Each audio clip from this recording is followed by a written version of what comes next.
반갑습니다. 강민석입니다. 이번 시간에는 EBS 독서 제재별 전략 강의의 11강 유상증자와 무상증자에 대해 살펴보도록 하겠습니다. 지난 강의에 이어서 경제학 지문입니다. 해서 경제학 지문을 여러분들이 많이 접해볼 필요가 있을 것 같아서 이렇게 가지고 오게 됐습니다. 그래서 본격적으로 내용을 한번 살펴보면 이 글은 증자라는 것에 대해서 설명을 합니다. 이 증자라는 건 기업이 주식을 새로 발행해서 자본금을 늘리는 일인데 그 증자의 방식에 따라서 유상증자와 무상증자로 나뉘는 거죠.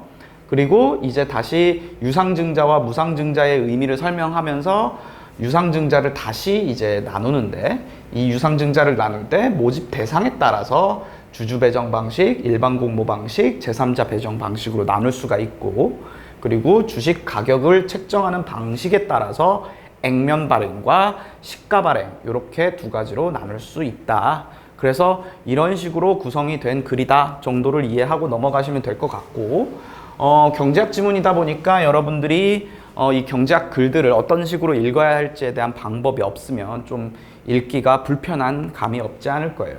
그래서 여러분들에게 제안드리는 건 뭐냐면 첫 번째 전략은 엄밀한 용어의 사용에 주목하라라는 겁니다.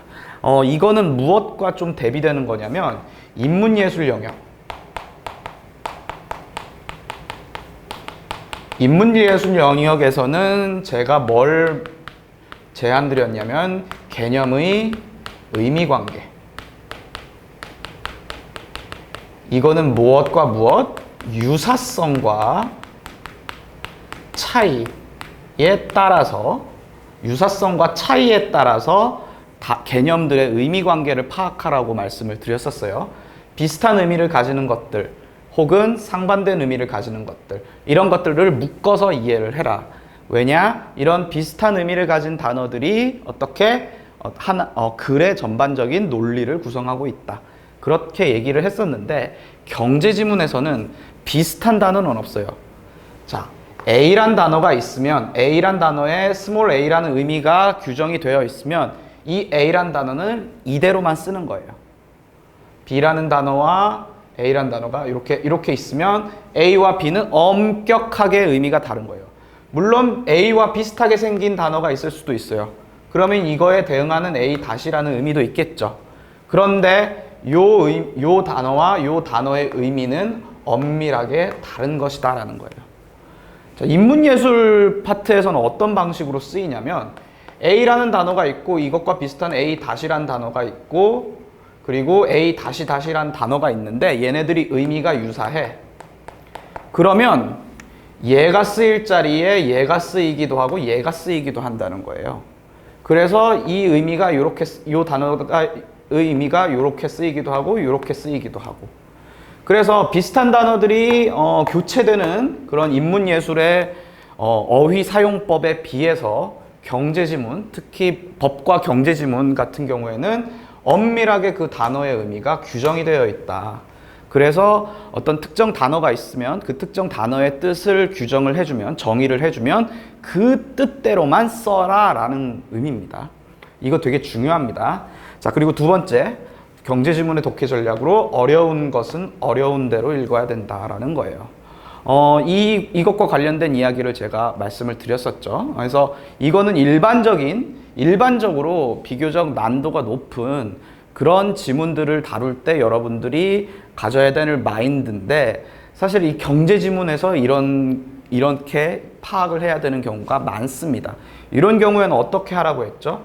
그 글에 나타난 그냥 논리 그 자체를 정리하라라고 말씀을 드렸었죠. 논리 그 자체를 정리하라고 말씀을 드렸어요. 이것도 한번 이 글을 읽으면서 한번 같이 해보도록 할게요. 자, 그래서 첫 번째 전략, 엄밀한 용어의 사용에 주목해라. 한번 보도록 합시다. 자, 보면 첫 번째 문단과 다섯 번째 문단을 이렇게 가지고 왔습니다. 자, 보면 첫 번째 읽어보면 처음에는 수권 자본 내에서 주식의 일부만을 발행하고 나머지는 회사 설립 이후에 발행할 수 있다. 이렇게 실제 발행한 주식의 수와 주식의 액면가를 곱한 것을 자본금이라고 한다. 자, 자본금이란 단어가 나왔는데 얘가 어떻게 규정이 됐어요? 주식의 수 곱하기 주식의 액면가. 그러면 자본금이란 말 대신에 주식의 수 곱하기 주식의 액면가. 이렇게 써도 무방하다는 거예요. 이렇게 명확하게 규정이 돼 있어. 근데 제가 수권 자본에다가 이렇게 자본이란 말에 동그라미를 쳐놨죠. 그 표시를 해놨죠. 그리고 여기도 자본이 들어가. 그럼 여러분들은 수권 자본과 자본 비슷한 거 아닌가? 이렇게 착각하는 순간 이 글을 읽는 거는 불가능해져요. 엄밀하게 자본금이란 말은 이런 뜻이야 라고 딱 정리하고 넘어가야 됩니다. 왜 그런지 5번 문단을 읽으면 바로 나와요. 자, 회사의 자산은 자기 자본과 부채로 조달되는데 라고 되어 있죠. 자, 회사에 자산이 있어요. 자본이 있고 또 자산이라는 게 있대. 자산이라는 게 뭘로 구성돼? 자기 자본과 부채로 구성돼. 이제 여기 또 자본이란 말이 나오네. 근데 이 자기 자본은 다시 뭘로 구성돼? 자본금과 잉여금으로 구성돼. 근데 자본금이란 말이 여기 나오는데 이 자본금이란 말은 어디서 규정이 됐어? 1문단에서 규정이 됐어요. 이자본금과 이자본은 의미가 다르다? 아니, 같다. 그래서 이때 자본금 5문단쯤 읽었을 때 자본금이 딱 나왔는데 이 의미가 분명하지 않아. 그러면 이때부터 이제 5문단을 읽으면서 이제 혼란이 오기 시작하는 거예요. 이미 1문단에서 사실 규정을 해줬던 건데. 그래서 훨씬 경제학 지문에서는 단어를 엄밀하게 쓰기 때문에 그 엄밀한 규정들이 어디에서 제시되고 있고 이 단어가 어떤 근거로 나왔는지를 명확하게 찾아야 돼요. 5문단을 읽을 때 이때 자본금은 근거가 어디서 나온 거야? 1문단에서 나온 거란 거죠. 이해되시죠? 그리고 잉여금으로 나뉜다.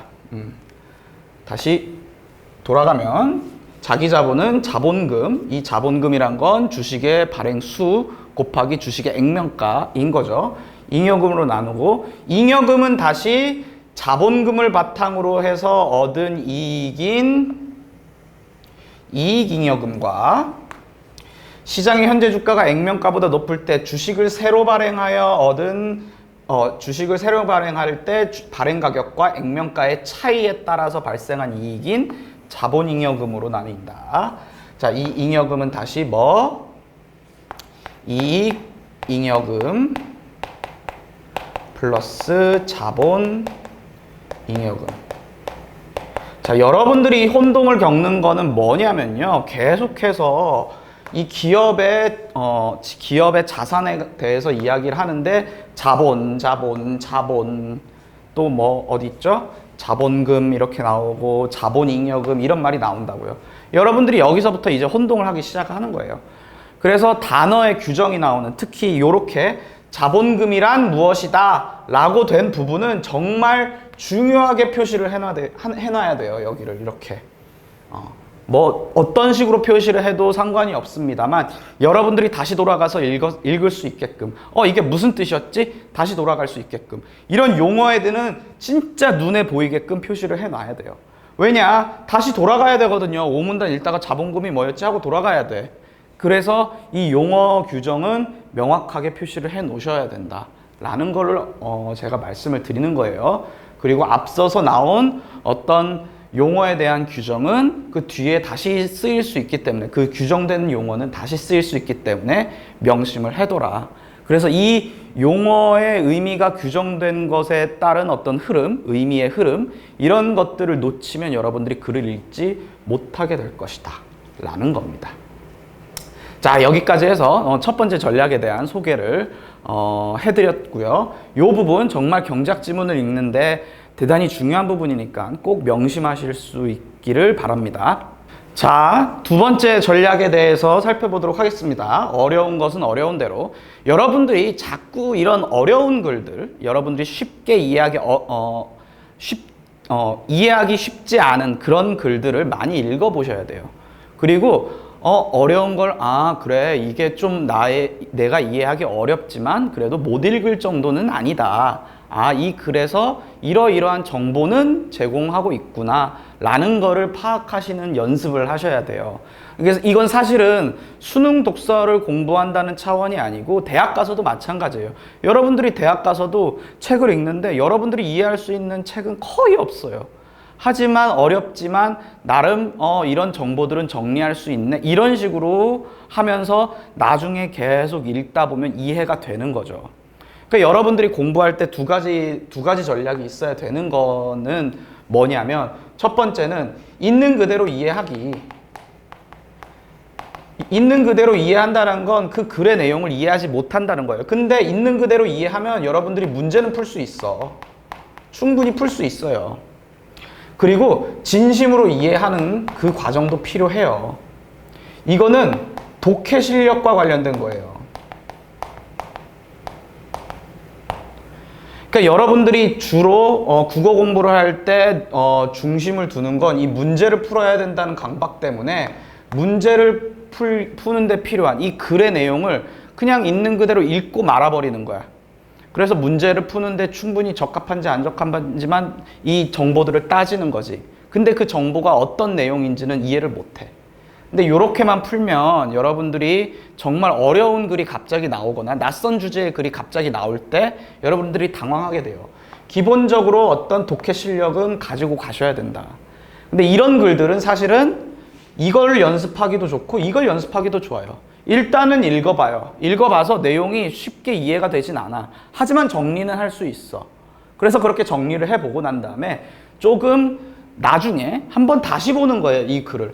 이게 무슨 의미였을까라는 걸. 저와 함께 읽으면 이게 무슨 의미인지까지도 어느 정도 읽을 수가 있겠지만 여러분들 스스로도 어려운 것을 이해하려는 노력이 필요하다. 그게 사실은 공부의 시작인 거죠. 자, 잡소리였어요. 그래서 본격적으로 한번 이 내용을 한번 읽어보면, 자, 액면 발행과 관련된 이야기였어요. 액면 발행과 관련된 부분을 가지고 왔는데 이 액면 발행이라는 게 뭐였죠? 증자 중에 유상증자, 그 유상증자 중에서도 어떤 주식의 가격을 어떻게 책정을 하여서 주식을 발행할 것인가와 관련해서 유상증자의 한 유형이었죠. 자, 액면 발행과 관련된 거예요. 그 유형과 관련된 거예요. 자, 이 액면 발행이란 건 새로운 주식을 발행할 때 어떤 가격으로 주식의 액면 가격으로 발행하는 거죠. 근데 사실은 이 액면가라는 용어의 의미와 관련해서 이게 첫 번째 문단에서 사실은 각주와 함께 소개가 됐었어요. 그 채권이라든지 주식과 같은 어떤 자산, 그 자산에 명시되어 있는 가격, 이걸 액면 가격이라고 하는 거지. 그러니까 주식이라는 건 어떻게 판다는 거야. 여기 100만 원이라고 쓰여 있으면 이 100만 원짜리 주식을 파는 거예요. 100만 원짜리 주식을 파는 거야.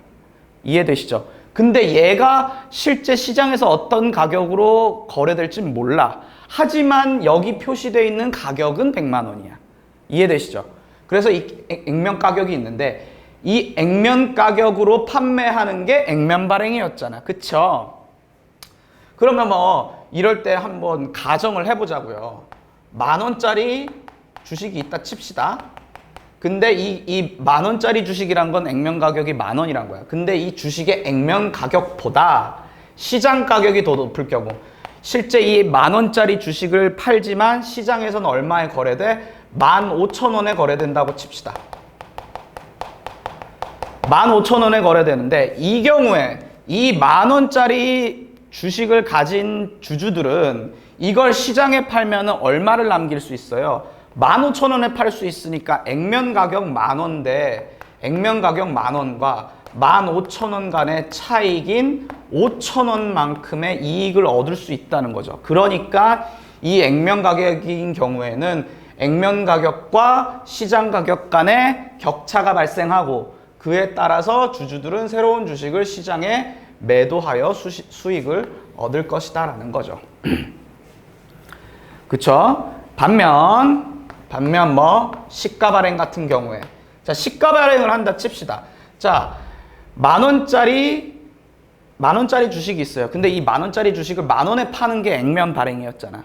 근데 얘가 실제로는 15,000원에 거래가 되면 수익이 발생하는 거였고 차익이 발생을 하는 거였는데 얘를 실제 15,000원에 팔았어. 10,000원짜리 주식인데 10,000원에 팔았어. 15,000원에 팔았어. 그러면 이 액면 가격과 시장 가격의 차익이 발생을 하죠. 액면 가격과 자, 10,000원에 15,000원에 팔았는데 이 중에 액면가가 10,000원이야. 근데 이 액면가 같은 경우에는 이렇게 차익이 5,000원이 발생하는데 이때 이 액면가 같은 경우에는 우리가 1문단에서 내용을 봐야 되는데 이 액면가라는 거는 뭘 구성하냐면 기업의 자산 중에 자본금을 구성해요. 자본금. 이해돼요? 아까 우리 어떻게 구성됐었어? 자산이 자기 자본과 부채 이렇게 구성이 된다라고 이야기를 했었잖아요. 5문단에서. 3문단이었군요. 해서 자기 자본과 부채로 구성이 되고 자기 자본은 다시 자본금과 잉여금으로 구성이 되는데 그 잉여금과 자본금 중에 자본금은 주식의 발행 숫자 곱하기 액면가였잖아. 그치? 그러면은 액면가라는 건 액면가만큼의 가격, 이 돈은 뭘 구성하게 되는 거야? 자본금을 구성하게 되는 거잖아. 그럼 나머지 5,000원은 잉여금 중에 자본 잉여금. 이윤 잉여금이 있는데 이 중에 자본 잉여금을 구성하게 되는 거죠. 이해가 되죠? 그러면 15,000원에 판 주식이 10,000원은 자본금으로 5,000원은 자본 잉여금으로 이렇게 들어가게 되는 거죠. 그래서 이 시가 발행한 금액에서 시가 발행했을 때 주식의 액면 가격과 시장 가격의 차익이 어디로 가는 게 아니고 주주의 수익으로 가는 게 아니고 주주는 15,000원에 샀을 거잖아요.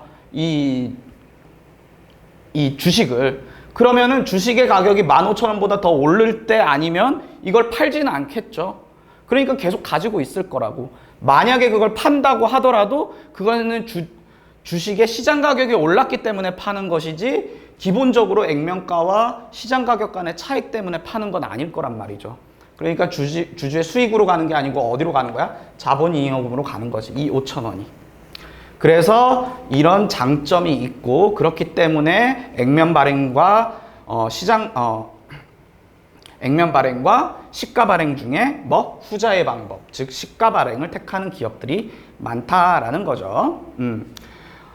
그리고 추가적으로 설명하고 있는 건 뭐냐면 하지만 유상증자 이 둘 모두 액면 발행이나 시가 발행 다 유상증자의 방법이었죠. 근데 이 유상증자를 한다는 것 자체는 주식의 총수가 늘어나는 거죠. 그러면 원래 기업의 가치가 100만큼이었고 주식이 100주 정도가 이렇게 발행되었다고 칩시다. 그러면 100만큼의 기업 가치를 가진 기업이 100주를 발행했었는데 이 주식의 숫자가 200주로 늘었어.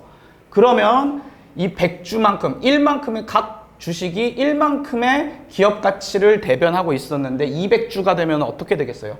0.5만큼만 대변되겠죠. 이거를 가격으로 환산하면 어떻게 될까? 가격이 절반이 되는 거지. 기업의 가치가 변하지 않았는데 주식의 숫자는 늘었어. 그러면 주식 가격은 이렇게 딱 절반으로 떨어지진 않겠지만 비교적 다운되겠죠. 그러니까 주식의 총수가 늘어나니까 가격은 하락한다라는 거지. 그래서 이 주식의 총수라는 어떤 변수와 주식의 가격이라는 변수가 또 연결고리를 형성해서 주식의 가격이 하락하게 되므로 시가 발행을 하는 경우, 이 시가 발행을 하는 경우에 시장 가격으로 판매를 한다고 하지만 현재 시장 가격보다는 할인된 가격으로 주식을 판매할 수밖에 없다는 거예요. 왜? 시가 발행을 하면 주식의 숫자는 늘어나고 시가 발행하면 주식의 총수 늘어나고 주식의 총수가 늘어나면 주식 가격이 떨어지니까 이 떨어진 주식 가격에 맞춰서 뭘 해? 할인을 한다는 거지. 이해되죠? 이해되죠? 그렇다라는 거예요. 자, 이 글을 읽으면서 사실은 여러분들이 잘 이해가 되지는 않겠지만 그냥 논리만 판단하시면 되는 거예요. 자, 액면 발행을 하면 주식의 액면 가격과 시장 가격이 차이가 있더라. 그래서 주주들은 그냥 새로운 주식을 매도할 거다. 그냥 이 정도만 생각하면 돼. 액면 가격 하면 뭐? 주주들은 어떻게 한다? 판다. 그래서 수익을 얻는다. 근데 기업에는 수익이 있다? 없다. 그냥 증자한 만큼이다.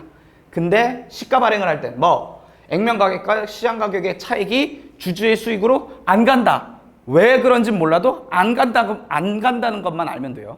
그리고 이게 어디로 간다? 회사의 자본잉여금으로 간다. 자본잉여금에 대한 설명은 이미 아까 봤었으니까. 그래서 대부분의 회사가 후자를 택한다. 근데 시가 발행을 할 때 주식의 가격은 어떻게? 주식의 총수가 늘어나니까 전체적으로 주식의 가격이 떨어지니까 그거에 상응하는 할인된 가격으로 판매하게 된다. 그 이유에 대해서는 사실 물을 필요가 없어요. 그냥 논리만 파악하면 돼. 주식의 총수 늘어가니까 주식 가격 떨어지는구나. 그래서 현재 시장 가격보다 할인된 가격으로 발행하는구나. 그냥 그런 논리만 파악하시면 된다는 거죠. 제가 설명을 드린 건 이제 이걸 좀 더 심도 있게 이해를 하시게끔 설명을 같이 드렸던 거고요. 자, 그 다음 내용을 보면, 자, 무상증자에 대한 설명이 나와 있는데, 무상증자에 대한 설명을 한번 있는 그대로 한번 보죠. 자, 무상증자는 뭐? 자본금이 증가하는 거다. 증자는 기본적으로 주식의 숫자가 늘어나는 거니까 자본금이 늘어나는 거죠. 액면가 고정이니까. 자본금이 증가하는 거라는 점에서 자본금이 증가하는 거지만, 어떻게? 기존 자산의 숫자가 이동한 것일 뿐이다 라고 얘기를 하고 있어요. 그래서 보유한 자산이 늘어나는 것은 아니다 라고 이야기를 하는데 자, 그래서 사실은 이 무상증자라는 건 뭐? 자본잉여금, 아까 자본잉여금에 대해서는 이야기를 했었죠. 이 자본잉여금을 뭐? 자본금으로 전환하면서 자본금을 마련하기 위해서는 뭐? 이건 반드시 주식의 숫자와 관련이 되어 있잖아요. 그러니까 이 주식 수를 늘려야 되겠지. 자본금으로 전환이 되면 이 자본잉여금을 주식 곱하기 액면가로 만들어야 될 거잖아. 그러니까 그거에 따라서 이제 발행되는 게 무상증자였고, 이 무상증자는 주주들의 주식 소유 비율에 따라서 분배가 되는데, 자, 그래서 기존의 주주들은 어떻게? 새로운 주식을 받게 되겠고, 그러니까 보유한 주식의 숫자는 늘어나겠죠. 그쵸? 공짜로 그냥 받는 거야. 공짜로 주식을 받는 거지. 자본잉여금으로 마련된 공짜 주식을 받는 건데, 시장 전체에서는 주식의 숫자가 늘어났어. 근데 그러니까 주당 가격은 떨어지게 되죠. 그냥 주식의 숫자가 늘어날 것일 뿐이지 뭐 기업이 성장하거나 기업이 조금 더 좋은 성과를 내가지고 이 주식의 가격 자체가 올라간 게 아니고 그냥 주식의 숫자만 늘어난 거잖아. 그쵸? 왜? 기업의 자산은 늘어나지 않았으니까. 기업의 자산은 그대로인데 주식의 숫자만 늘어났으니까 주식의 가격은 떨어지겠죠. 그래서 근데 이제 주식 전체의 가치는 달라지지 않겠죠. 그쵸? 액면가가 1이고 주식의 숫자가 100인데 액면가에 따라서 이제 가격이 그거에 비례하는데 주식의 숫자가 200이 됐으니까 그 가격도 0.5로 줄어야 되는 거지. 이게 같아야 된다는 거지. 주식을 무상증자가 되기 전이든 후든 그 가치가 같아야 되는 거고. 자, 그래서 근데 이 무상증자를 한다는 것 자체는 뭐 잉여금이 많다는 거지. 나름대로 수익을 계속 남겨왔다라는 거고. 그러니까 이게 재무구조가 건전한 것으로 이해가 돼서 뭐 오히려 투자자 심리에 긍정적 영향을 미쳐서 주가 상승으로 이어질 수도 있죠. 무상증자는 주식의 숫자가 늘어나므로 주식의 가격이 원래 떨어지는 거지만 이 무상증자가 이루어진다는 거는 어떤 잉여금을 많이 축적했다는 것이므로 어떤 자산이 탄탄하다, 자기 자본이 탄탄하다라는 뜻이니까 그러니까 다시 투자자들이 관심을 보이면서 주가가 또 오를 수도 있는 거죠. 사실 이런 이유 때문에 경제가 어려워요. 계속해서 어떤 게 변하면 다시 그게 어떤 변화로 이어지고 다시 그게 어떤 변화로 이어지고 끊임없는 인과의 연쇄가 이루어지기 때문에 경제가 좀 어렵습니다. 그래도 좀 글을 읽다 보면 경제 지문이 재밌어요. 그런 관계들이 이렇게 관계들을 파악하게 되면서 그 흐름이 보이니까. 자, 여기까지 해서 두 번째 전략에 대한 설명은 마쳤고요. 자, 본격적으로 문제를 한번 풀어보도록 하죠. 글 전체의 내용을 바탕으로 보기의 문제를 풀어보는데, 보기는 어느 회사의 증자 내용이다. 이 회사가 증자를 결정한 거죠. 이걸 바탕으로 보기를 이해한 내용으로 적절하지 않은 것은 이라고 되어 있는데, 자, 우선 이 증자를 할 때, 증자를 한다는 거는 주식을 발행해야 되겠죠. 주식을 발행하는데, 이 주식을 발행하면 새로운 주식을 얼마나 발행할지가 나와야 되겠지. 10,000주를 발행을 한대요. 근데 이 주식이 뭐 액면 가격이 있겠죠. 그 다른 주식들과 마찬가지로 정관에 의해서 결정된 액면 가격이 있는데 이건 5,000원이래. 그런데 그 기존에 발행됐던 주식의 총 수는 100,000주가 이미 있었어. 그리고 자금을 조달하는 건 이런 목적이고, 증자 방식은 일반 공모였어. 아까 우리가 유상증자를 유형화할 때 이제 누구한테 제공을 할 것이냐, 이 주식을 누구한테 팔 것이냐와 관련해 가지고 뭐 일반 공모를 하는 방식이 있었죠. 그러니까 이제 기존 투자자들, 기존 주주들 말고 새로운 주주들을 모집하는 그런 일반 공모 방식을 사용한다는 거고, 그리고 이때 이 일반 공모를 할 때 주식의 발행 가격은 8,000원이야. 발행 가격은 8,000원. 그러니까 액면 가격과 발행 가격이 다르다는 거 보이죠? 그럼 이건 무슨 시가 발행의 방식을 채택한 거지. 그런데 기준 주가에 대한 할인율이 있다라는 게 좀 흥미롭죠. 자, 기준 주가라는 건 뭘까요? 이게 시가 발행의 방식을 쓰면 이 새로 발급하는 주식의 가격에 영향을 미치는 그 기준 주가라는 건 뭘까? 시가겠지, 시가. 시장 가격. 지금 그게 그 주식이 거래되는 시장 가격. 그 시장 가격에 대해서 할인이 들어간다는 거야. 몇 퍼센트? 20%가 할인이 들어가. 왜겠어요? 이게 원래 이 회사의 주식이 100,000주가 있었는데 이게 110,000주로 늘었잖아. 그러니까 상품의 개수가 늘으니까 공급이 늘어나니까 가격은 다운이 되는 거지. 자, 이해되시죠? 그래서 이 표를 그런 식으로 글의 내용과 다 연결시켜서 봐야 되는 거고, 요걸 바탕으로 선지의 내용을 한번 판단을 해보면, 자, 첫 번째, 이 회사의 정관에 기재되어 있는 수권 자본은 최소 110,000주일 것이다 라고 되어 있는데, 자, 이 수권 자본이라는 거는 1문단에 설명이 나와 있었죠. 정관에 규정되어 있는 총 발행 가능한 주식의 양을 수권 자본이라고 얘기를 하고, 이 수권 자본은 최소 110,000주여야 110,000주일 것이다 라고 하는데, 이 수권 자본은 뭘 규정해? 총 주식의 수를 규정을 해. 근데 지금 기존에 10,000주가 있었는데 여기에 10,000주를 더 추가해가지고 발행을 한다는 거잖아. 근데 이 수치는 뭐보다? 수권 자본의 양으로 규정되어 있는 이 총 주식의 수보다 작아야 될 거잖아. 작거나 같아야 되겠죠. 그러니까 최소 110,000주일 것이다. 맞죠? 자, 2번. 증자가 이루어지려면 이 회사의 자본금은 증자 전보다 5,000만 원 더 증가할 것이다. 자, 자본금이란 말 나왔잖아. 엄밀하게 사용하자고, 용어를. 자본금이란 건 뭐와 어떻게 결정되죠? 주식 수 곱하기 주식 수 곱하기 액면가였지. 근데 이 회사의 액면가가 얼마였어? 주식 한 주당 5,000원이었지. 그쵸? 이 5,000원에다가 주식을 몇 주 발행해? 지금 10,000주 발행하죠. 그러니까 자본금은 총 얼마가 형성되는 거야? 5,000만 원이 형성이 돼야 되겠죠. 그러니까 5,000만 원 증가할 것이다. 맞죠? 자, 3번. 현재 주식시장에서 거래되고 있는 이 회사의 한 주당 주식 가격은 10만 원일 것이다. 10,000원일 것이다. 이건 어떻게 판단하는 거죠? 자, 지금 이 회사의 액면가가 주식 한 주당의 액면가가 5,000원이었어요. 근데 시가 발행의 방식을 써서 8,000원에 판매한다라고 지금 결정이 났죠. 증자 계획이 나왔죠.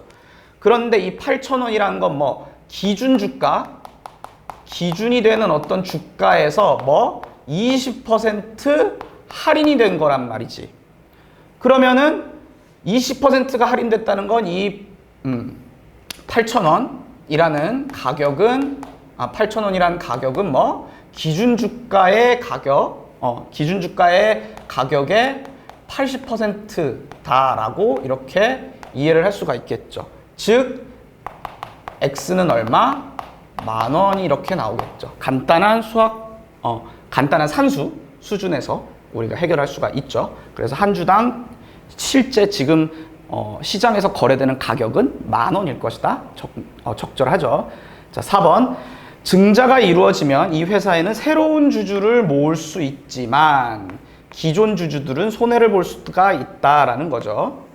자, 원래 10만 주가 있었고 10,000주가 추가가 돼요. 근데 이 10,000주는 어떤 방식으로 어떤 방식으로 발행을 해? 일반 공모의 방식이죠. 기존에 있는